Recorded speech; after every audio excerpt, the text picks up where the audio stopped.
El primer tema del curso está dedicado al análisis exploratorio de los datos.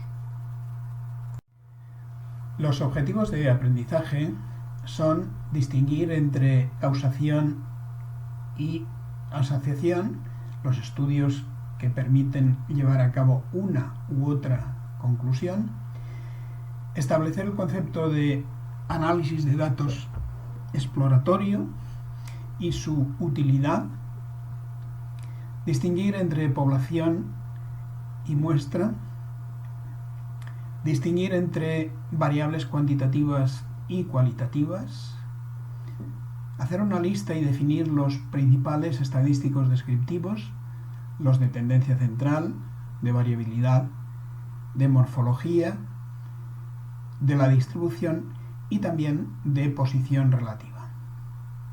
Importar datos desde Excel a RCommander y calcular esos estadísticos descriptivos. Finalmente, definiremos la distribución normal y desarrollaremos test gráficos para contrastar la normalidad de nuestra muestra. Podemos distinguir dos tipos de estudio: el experimento y el estudio descriptivo o survey. El primero, el experimento, nos permite inferir si un tratamiento concreto causa cambios en una variable de interés. En este caso, normalmente utilizamos el t-test, test-t, o también el ANOVA cuando tenemos que comparar más de dos grupos. Aquí se asume que la diferencia entre dos grupos estará asociado con el factor que agrupa las observaciones de cada uno de estos grupos. El segundo tipo de estudios es el estudio descriptivo y normalmente se utiliza cuando se analiza una información de una situación o proceso que no puede controlarse y entonces el análisis se realiza a posteriori. A veces estos estudios se tienen que realizar sencillamente porque no puede experimentarse. Por ejemplo, no se puede pretender que alguien fume para luego saber si está afectado, o mejor dicho, si tiene una mayor o menor probabilidad de morir. Aunque en los paquetes de tabaco habréis visto que categóricamente se dice fumar mata. Realmente lo que se hace en estos estudios descriptivos es establecer asociaciones, lo cual medimos a través de la correlación, pero también se pueden establecer predicciones, lo cual hacemos a través de la regresión. Recientemente se habla del dogma central de la estadística. Consiste en que nosotros queremos conocer un fenómeno determinado en una población y ver cuáles son las normas generales, las relaciones generales entre estos fenómenos. Esta población supuestamente siempre es muy grande y nosotros no podemos trabajar con todos los individuos de esta población. Entonces lo que hacemos es tomar una muestra y si esta muestra se puede observar directamente, pues ya produce los datos, o si no, a partir de esta muestra lo que hacemos es diseñar un experimento para producir estos datos. Entonces, una vez que tenemos los datos, lo primero que tenemos que hacer, sería la segunda etapa del dogma central de la estadística, es hacer un análisis exploratorio de los datos. Esto es algo que muchas veces no se le presta suficiente atención, pero veréis que a lo largo de estas clases insistiré mucho en conocer cómo son los datos. Tener una idea de cuál es su distribución, de si hay observaciones que pueden ser extrañas, diferentes a las otras, que no siguen la norma general. Y luego, a partir de lo que observamos con estos datos de nuestro experimento o de nuestra observación, si era este el objetivo, lo que tenemos que hacer es establecer leyes, es decir, hacer una inferencia acerca de lo que sucede en la población. Esta inferencia, dada la variabilidad de los datos biológicos, también de cualquier otro tipo de datos que se estudie, pero obviamente estamos en una carrera biológica, pues estas inferencias se tienen que hacer en términos de probabilidad, es decir, que siempre haremos una afirmación, pero con una cierta probabilidad. Nunca tendremos la certeza absoluta, que es lo que sí que podríamos haber tenido si hubiéramos estimado o hubiéramos realizado nuestras inferencias a partir de la población completa. El análisis exploratorio de los datos consiste en organizar y resumir los datos brutos, descubrir patrones, rasgos importantes de nuestros datos, así como desviaciones llamativas, y nos ayudan a interpretar mejor nuestros hallazgos en el contexto del problema. Pero también es útil para describir la distribución de una variable sencilla, medir o determinar cuáles son las medidas de centralización, de dispersión, de forma, y también detectar las desviaciones o las observaciones extremas que se llaman outliers. También nos permite comprobar si los datos están bien.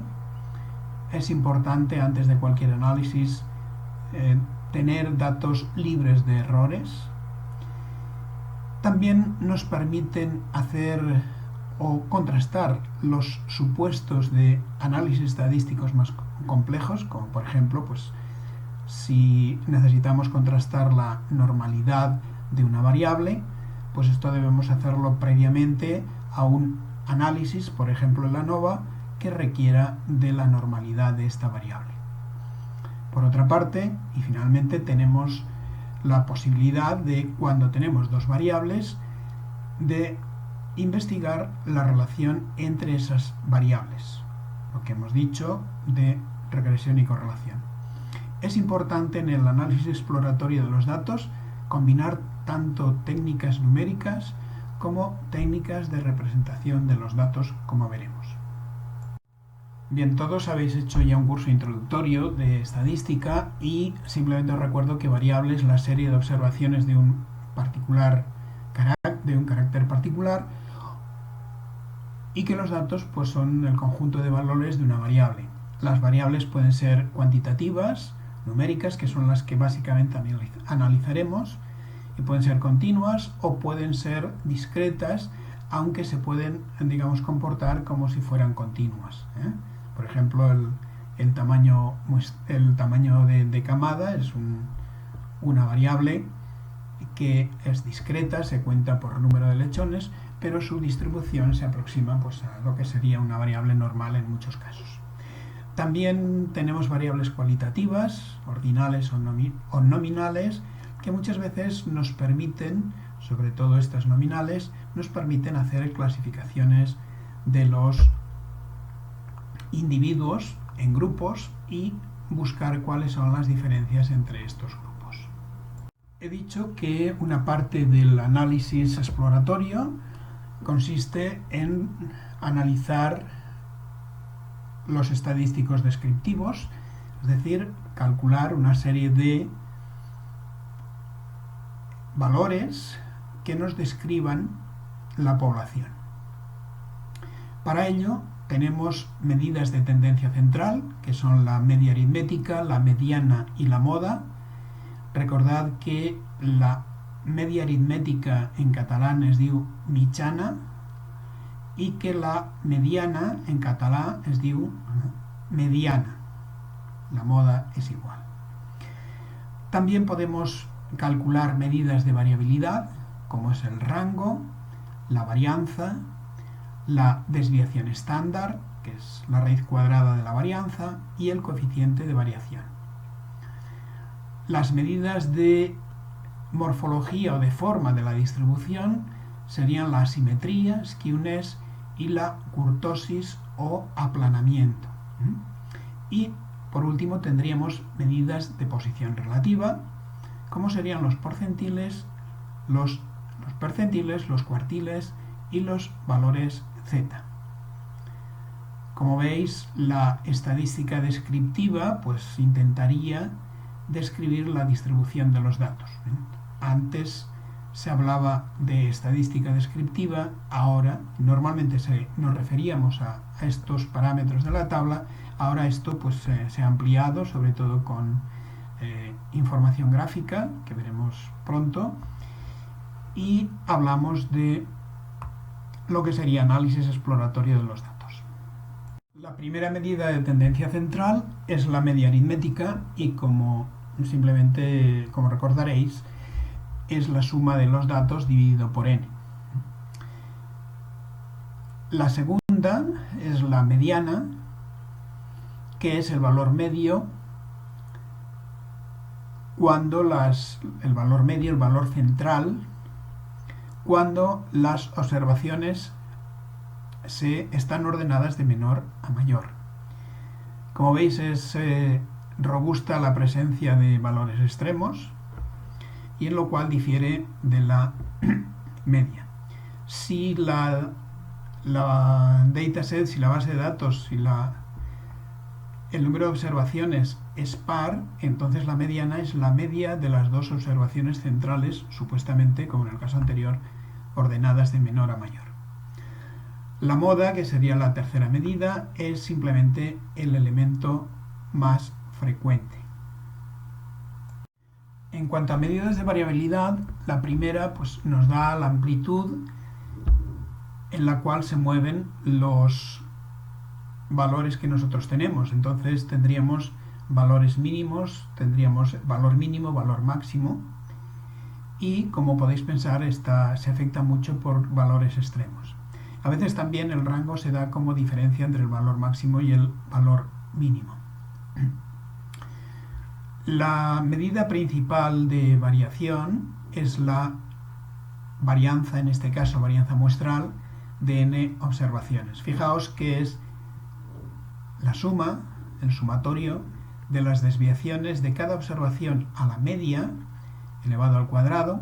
Este sumatorio del numerador se conoce con el nombre de suma de cuadrados, y esto viene dividido por los grados de libertad. Grados de libertad que corresponde al número de observaciones independientes que nosotros tenemos al calcular el estadístico. Fijaos que el estadístico, ese cuadrado, se calcula después de haber calculado la media. Entonces esto hace que la media impone una restricción que permite pues que hipotéticamente todos los valores y su i puedan tener el valor que sea, pero uno de ellos al final tendrá que cumplir que la media de todos será la media que hemos calculado. Entonces eso hace que no todas las observaciones puedan ser independientes, una no puede serlo, y esto hace que el número de grados de libertad sea el número de observaciones menos una.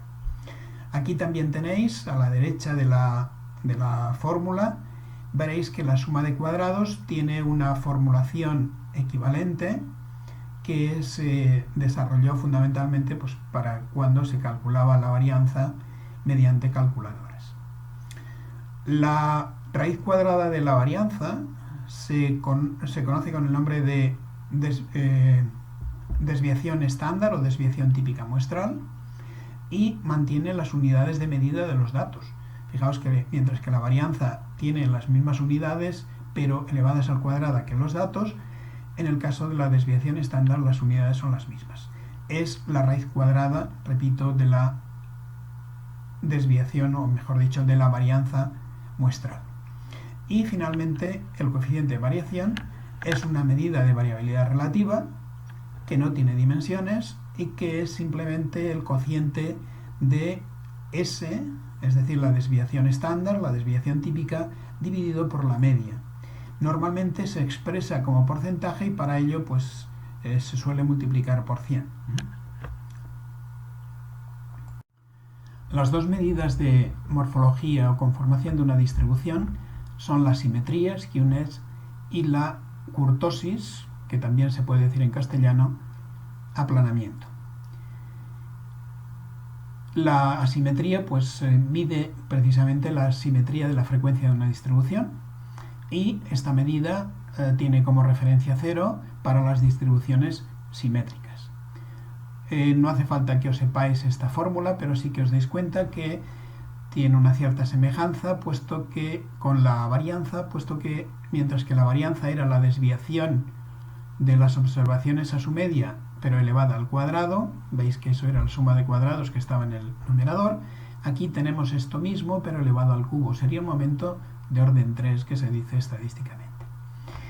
El concepto de asimetría positiva o negativa, esto siempre viene relacionado, lo tenéis en las dos gráficas de la derecha, viene relacionado con una hipotética distribución teórica, ¿no? La distribución teórica, fijaos que en este caso sería pues la que tendría una parte que sería roja, pero otra parte que sería entrecortada, que veis que estaría en blanco. Pues entonces, si esa fuera la distribución teórica y nosotros hubiéramos observado datos a la izquierda de esa distribución, tendríamos la asimetría negativa. En cambio, si la distribución teórica pues hubiera sido igual o semejante, veis, sería una distribución perfectamente simétrica, lo que tendríamos sería, si tuviéramos asimetría positiva, tendríamos datos que se habrían observado a la derecha de esta distribución. Por otra parte, la kurtosis es una medida de aplanamiento, que es una medida de un momento de orden 4, y dependiendo de los paquetes estadísticos lo podéis encontrar como -3, o sea, es decir, la medida desviada al número 3. En ese caso el valor de referencia para la kurtosis es 0, que es lo que pasa en RCommander, o en otros paquetes pues sencillamente dan como medida de referencia 3, puesto que a la kurtosis no le quitan este valor de -3. Veis que cuando la kurtosis es positiva pues es más apuntada, y cuando la kurtosis es negativa es menos apuntada.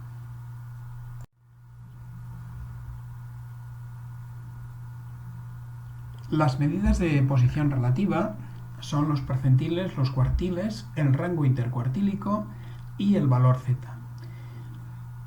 Cuando nosotros tenemos una medida, por ejemplo, la altura de un individuo de 1,68, y vemos que el 24% de los individuos son más pequeños que este 1,68, son menores que 1,68, pues el 1,68 tiene un percentil 24.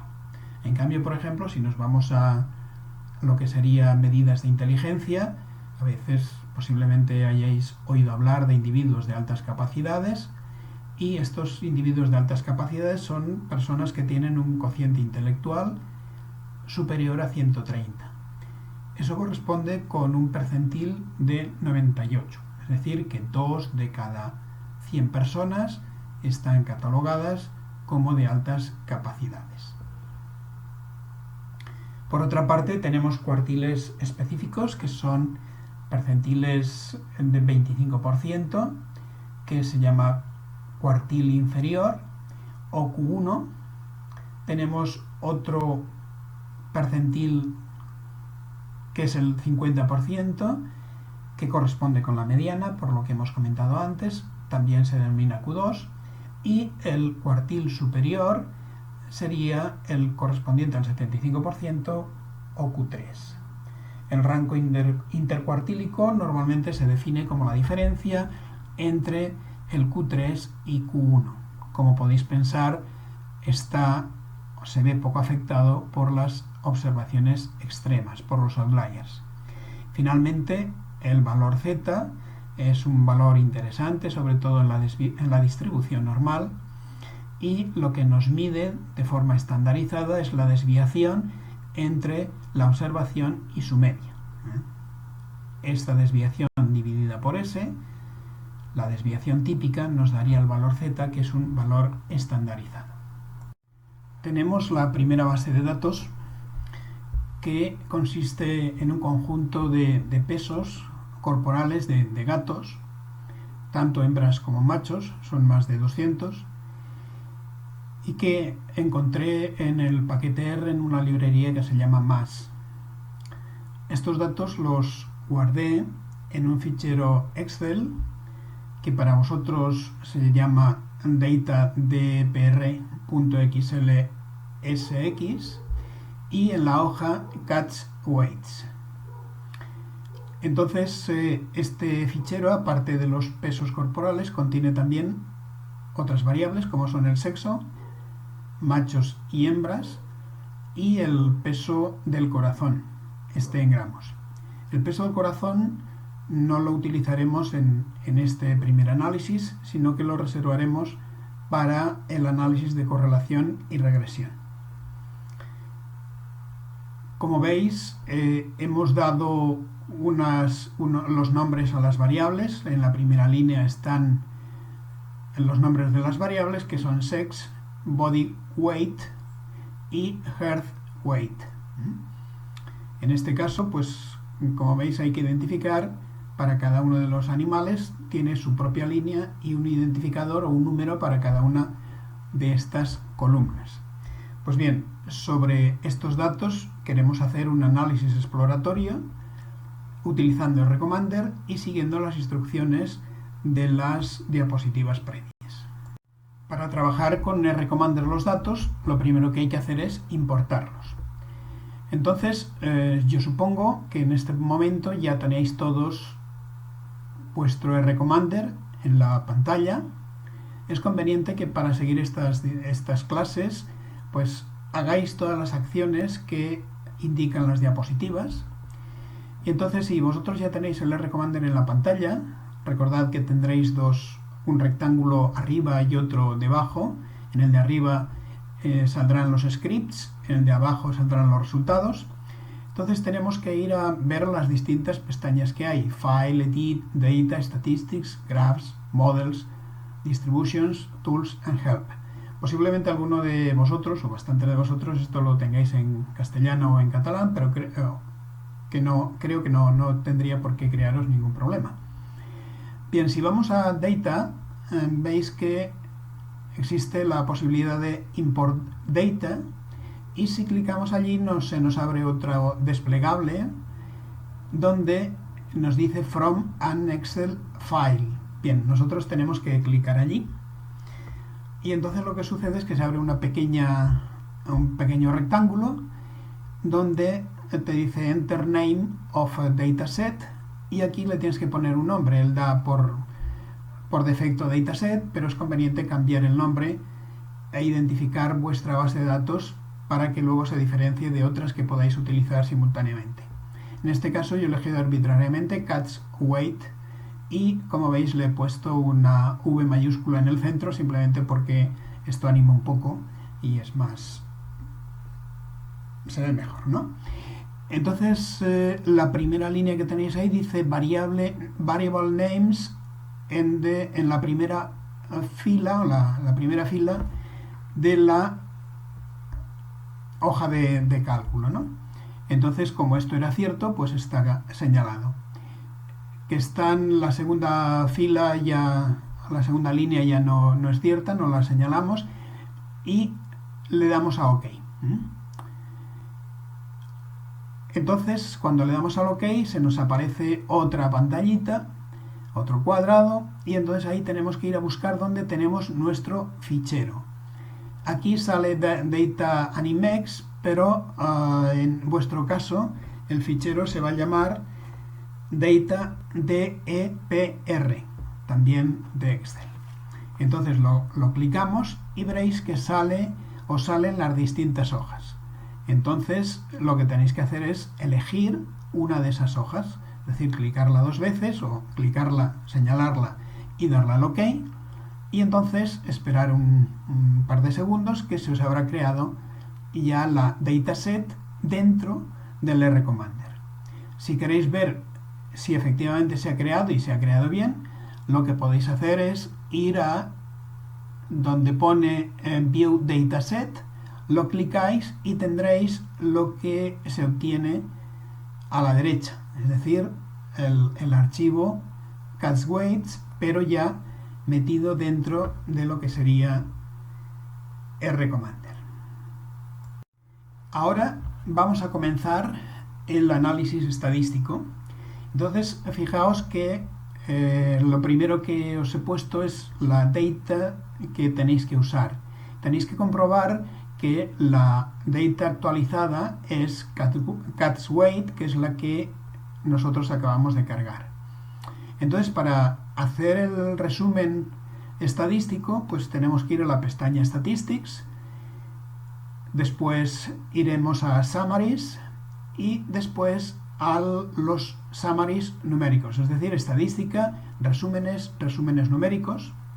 Tenemos que elegir la variable body weight y entonces veréis que os saldrá un listado de estadísticos que tenemos que elegir aquellos que queremos computar. Pueden ser todos, pero yo aquí he elegido algunos.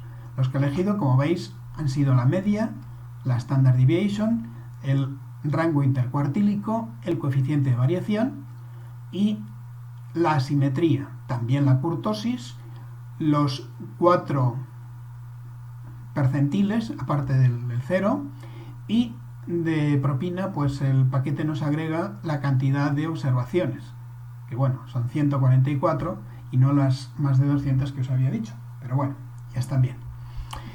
Lo que es importante de aquí es que veáis que bueno, la media es 2,72, la desviación estándar es 0,48, el coeficiente de variación es el 17,81%, skewness es un valor que no es excesivamente grande, es 0,47, fijaos que el valor de referencia sería 0 y esto nos indicaría pues una ligera asimetría hacia la derecha.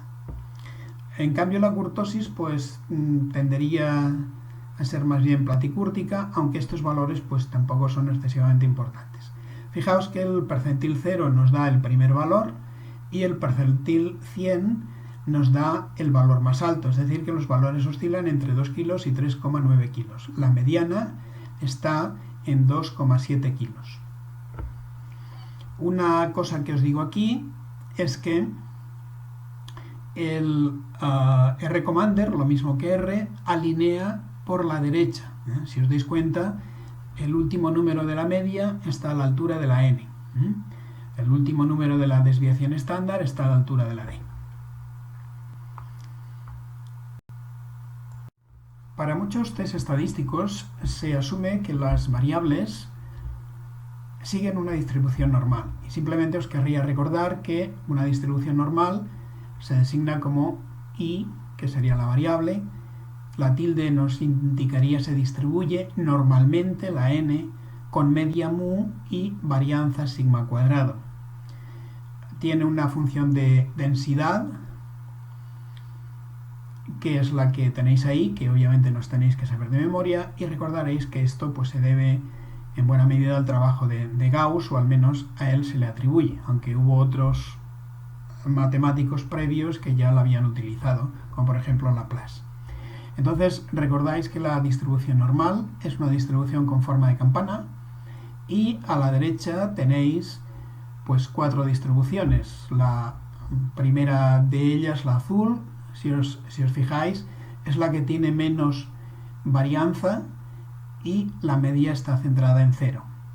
Luego existe otra distribución que también tiene media 0, que es la de color naranja, y que en cambio tiene una distribución mucho más amplia. Fijaos que la varianza en este caso es 5 veces más grande que en el caso anterior.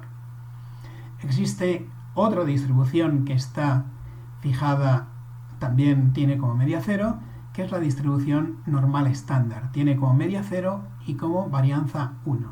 Esta distribución normal estándar va a ser importante porque ella nos va a permitir hacer muchos cálculos en relación con la distribución normal.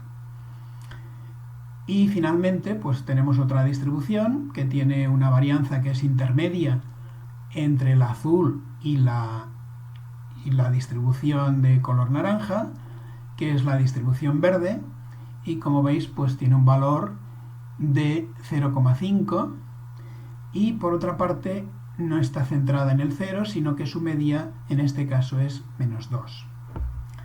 Recordaréis también que una de las cosas importantes de la distribución normal es que se conocen muy bien las densidades y por lo tanto se sabe qué es lo que pasa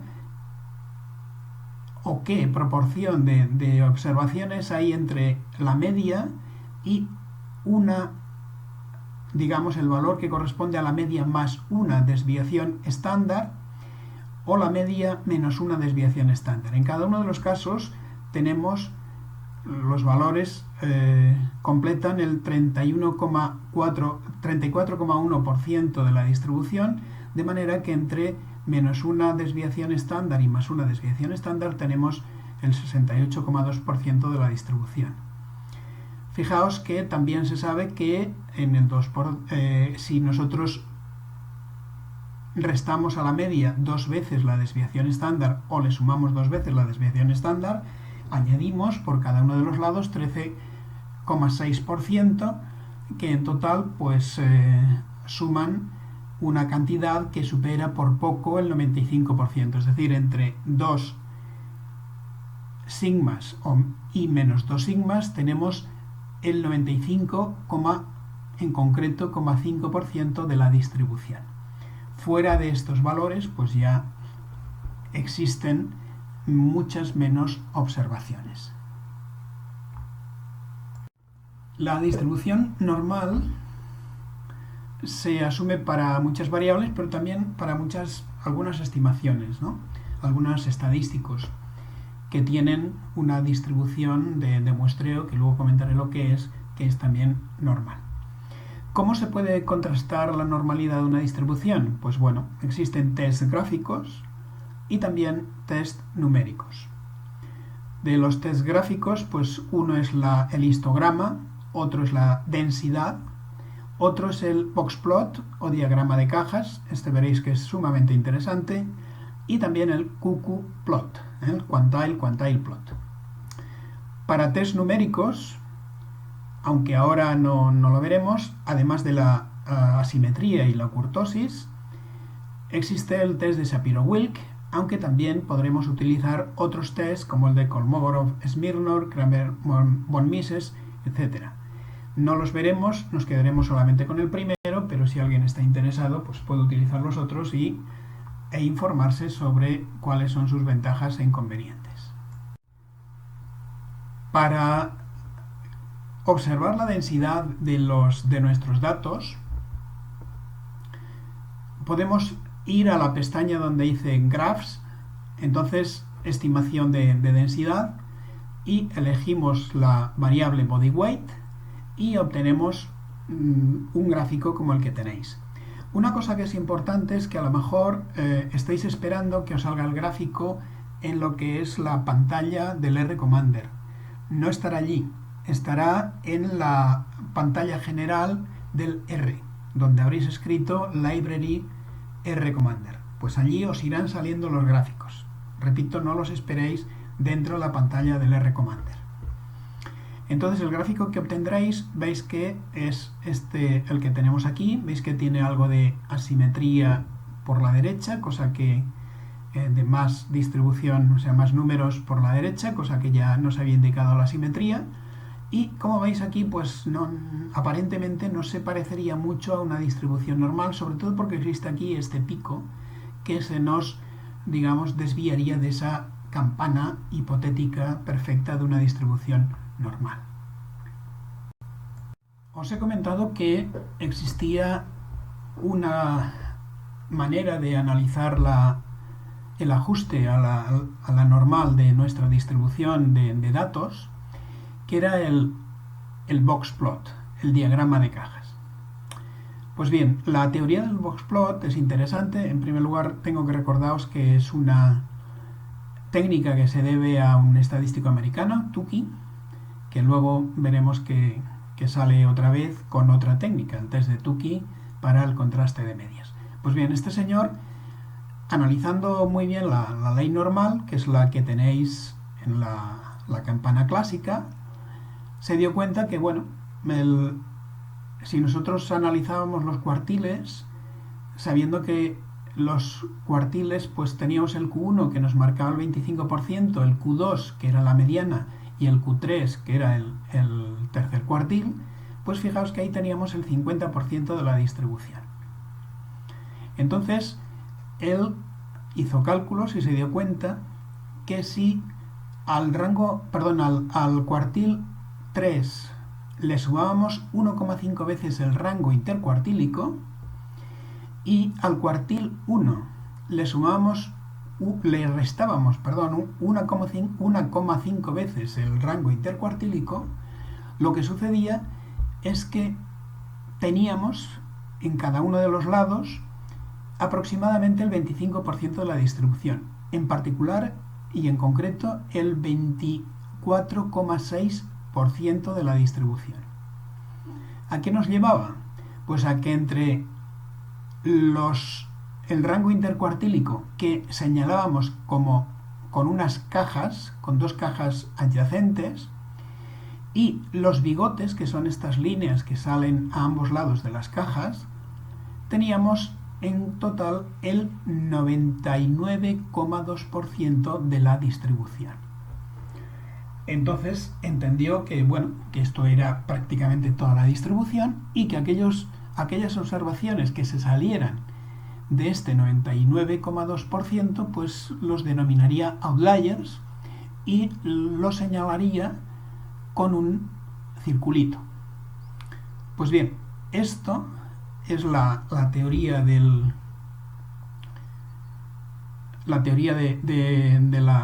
boxplot, y vamos a hacer en la siguiente diapositiva un boxplot, pero ya con RCommander.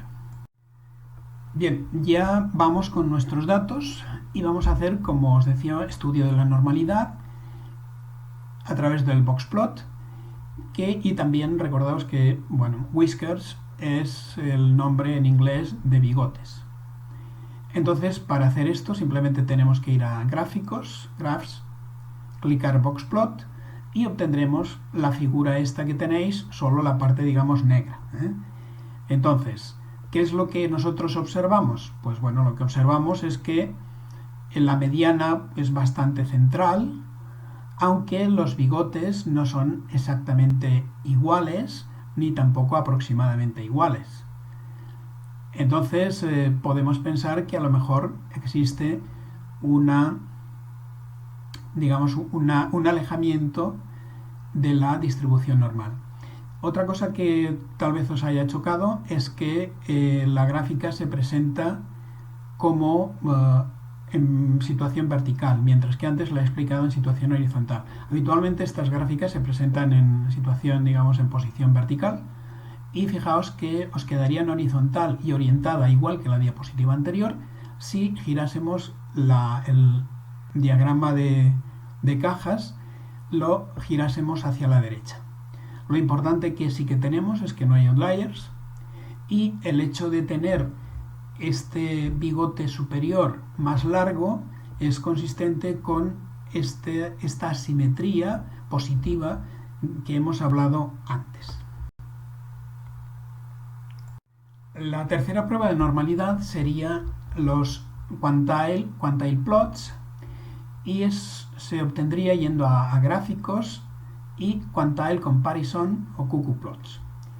Entonces la interpretación, el gráfico que se obtiene es el que tenéis ahí, tal cual, y la interpretación que se da es que cuando los datos se distribuyen normalmente, los cuantiles normales y los cuantiles observados pues se ajustan a una línea recta, la que tenéis ahí con una azul, y todas las observaciones pues están, o todos los circulitos estos están muy pegados, bastante pegados a esta línea recta.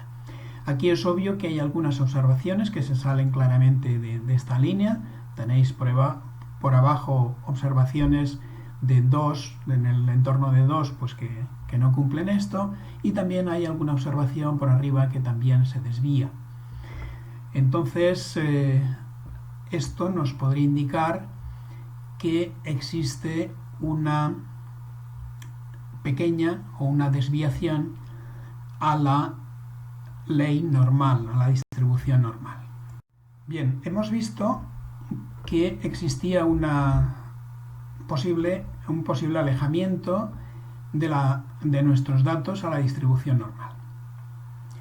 Pero si nosotros pensamos un poco, resulta que en la misma base de datos, en el mismo conjunto de datos, hemos puesto tanto machos como hembras. Y cualquiera que haya visto un gato, pues sabe que los machos suelen ser más grandes que las hembras. Entonces, sería interesante hacer un análisis por separado, a ver qué es lo que pasaba. Para hacer este análisis por separado, lo que podemos hacer es ir a Statistics, Summaries, Numerical Summaries, y entonces elegir la variable Body Weight, resumir Summarize by Sex, y seleccionar una serie de estadísticos, los que queráis computar. Fijaos que yo he elegido unos pocos, no son necesarios todos, porque creo que estos ya nos indican lo que os quería explicar. En primer lugar, vemos que los machos son más pesados que las hembras, de una forma importante, tienen más variabilidad que las hembras. Esto se ve tanto en la desviación estándar como en el rango intercuartílico. En cambio, la asimetría es menor en los machos que en las hembras, pero la kurtosis es mayor. Es una kurtosis negativa, pero es mayor que en las hembras. Entonces, lo que nos podemos encontrar es que si mezclamos dos distribuciones, como es este caso, que tienen distinta media y distinta varianza, aunque cada una de ellas por separado puedan ser normales, la mezcla de las dos no necesariamente tiene que serlo. Entonces, lo que vamos a hacer va a ser analizar cómo es el ajuste a la distribución normal de cada uno de los dos sexos. El primer estudio de normalidad por sexo lo hacemos a través de la densidad, y entonces procedemos igual que antes, gráficos, density estimate, elegimos la variable, y la diferencia con el caso anterior es que pedimos un dibujo por grupos, teniendo como grupo en este caso el sexo. Lo que obtenemos es el gráfico que tenéis debajo, donde pues podemos ver que las hembras tienen una media inferior a los machos, que tienen una varianza inferior también a los machos, puesto que la distribución es mucho más apuntada, que tiene una cierta simetría a la derecha, y en el caso de los machos pues veis que tendría una distribución que se aproximaría más a una distribución normal. Si hacemos los box plots, volvemos a ver otra vez las mismas cuestiones que hemos visto antes. Fijaos que la forma de hacerlo siendo a gráficos box plot, también dibujar por grupos, y en este caso pues volvemos a observar lo mismo. Tendríamos por una parte que la variación es menor en las hembras que en los machos. Fijaos que tanto en los diagramas tanto lo que es la caja central como los bigotes pues son menores. En las hembras se vería una cierta simetría a la derecha. Los machos, como veis, pues tendrían un box plot que se aproximaría mucho más al box plot teórico, al diagrama de caja teórico que hemos visto antes para una distribución normal perfecta. La tercera prueba también la haríamos a través del QQplot, en este caso también por sexos, y veríamos que bueno, el ajuste a lo que sería la línea es mucho mejor en los machos que en las hembras, y esto pues nos volvería a sugerir que los machos se ajustan mejor a una distribución normal. Hasta aquí llegaría el análisis exploratorio de los datos, y puede ser que alguno de vosotros recuerde que hemos comentado que existían test numéricos para contrastar la normalidad, el test de Shapiro-Wilk, pero esto ya implica hacer una inferencia, y antes de hacer este test de Shapiro-Wilk me gustaría explicarlos, como haremos en el siguiente tema, el concepto de inferencia, cómo se aplica y demás. Entonces simplemente quiero recordaros que cuando analicéis o cuando estudiéis estas diapositivas, es importante que tengáis abierto el ordenador en el Recommender y que vayáis haciendo todos los test que yo os propongo que están en las diapositivas y comprobéis que obtenéis los mismos resultados. Esto es importante porque os servirá para familiarizaros con el Recommender y por otra parte para daros confianza de que realmente si hacéis todas estas cosas, pues fácilmente llegaréis a los resultados que se espera que debéis llegar, que debéis obtener.